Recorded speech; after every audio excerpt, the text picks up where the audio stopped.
Hello everyone, welcome to sqadia.com, and in our fourth section of the lecture topic implantation and early pregnancy, we will talk about erythroblastosis fetalis.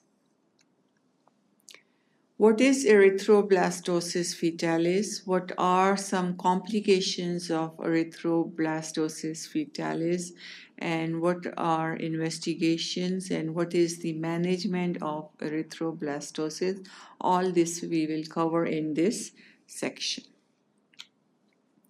Erythroblastosis fetalis, also known as the hemolytic disease of the newborn baby. Hemolytic. Hemo is blood, lytic means destruction. So it's the destructive disease of the blood cells. Red blood cells are destroyed in this disease. So that's why it's also known as the hemolytic disease. It's due to Rh incompatibility and ABO incompatibility between the mother and the baby. So Rh incompatibility, Rh factor is the factor or is the antigen present on the surface of the red blood cells. It's not present in every single person. So a person who has Rh factor on the red blood cell is called Rh positive. And those who do not have Rh antigen on the surface or on the wall of red blood cell are known as Rh negative. So in this case, erythroblastosis fetalis, what happens, the mother is Rh negative and the baby is Rh positive.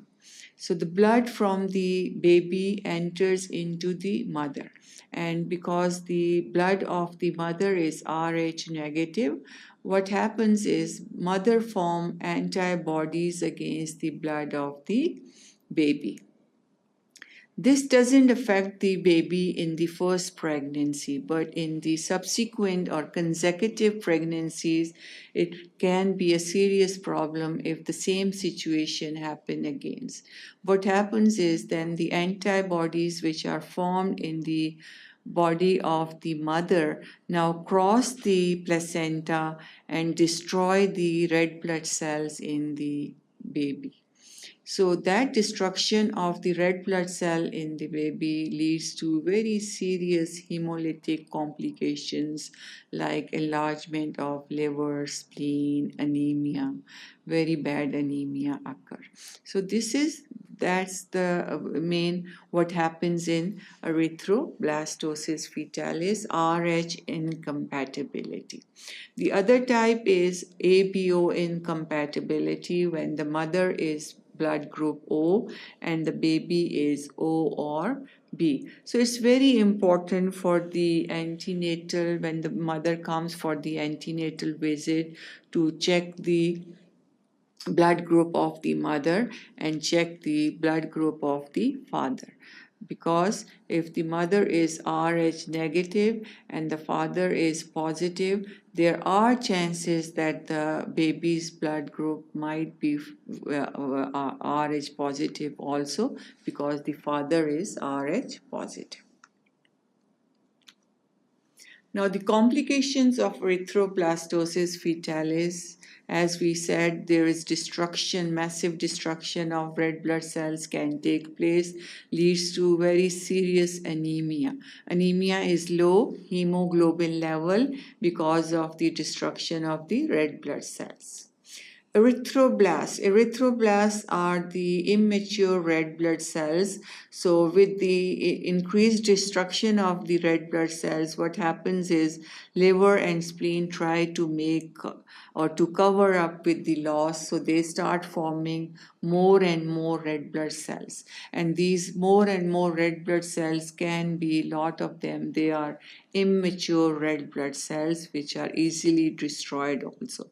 So these are erythroblast, increased erythroblast. Rupture of spleen can also take place. There is hydrops fetalis. Hydrops fetalis is a condition in which there is a collection of fluid in the body. There is collection of the fluid in the abdomen, which is known as ascites. There is collection of fluid in the lungs, called the pleural effusion. There is a collection of fluid in the heart, pericardial effusion. So hydrops fetalis is a condition in which there is fluid retention. Hydro is water. Fluid retention in the different organs of the body. And then kernicterus. Kernicterus is the condition in which there is accumulation of the bilirubin in the brain. There is yellowness of the skin also, jaundice. Jaundice also occur because of increased destruction of the red blood cell, leads to increased hemoglobin, and increased rupture, hemoglobin rupture lead to increased bilirubin levels. Increased levels of bilirubin causes jaundice and yellow skin. What are some investigations of the hemolytic disease or erythroblastosis fetalis? Very common is the Coombs test. Coombs test is done to detect the antibodies present in the mother's blood. So if there are antibodies and the mother's blood is tested by the reagent, if the agglutination or clumping of the blood cells take place, it means the antibodies are present, and those antibodies can destroy the blood cell of the baby. Doppler ultrasound is done to find the cerebral blood flow. Amniocentesis. This is the picture that's showing amniocentesis. Needle is inserted inside the abdomen and fluid is collected from the amniotic fluid is collected from the uterine cavity here. Amniotic fluid. That's the amniocentesis, and different tests are done to find if there are any abnormalities. Then there is a management of erythroblastosis fetalis is done by blood transfusions, because the hemoglobin levels are so low that they need blood transfusions, because otherwise decreased supply of oxygen and decreased supply of blood leads to very serious complications. Exchange transfusions. Immunoglobulins is very good treatment to counter the antibodies present. So immunoglobulins are also given. Preterm delivery. If complications are that to such an extent that there are chances of further complications, preterm delivery is recommended. The prevention of the erythroblastosis fetalis is RhoGAM. Rho-D immunoglobulin is given at 28 weeks of gestation and 72 hours after the delivery. That's very effective treatment for the erythroblastosis fetalis. So RhoGAM.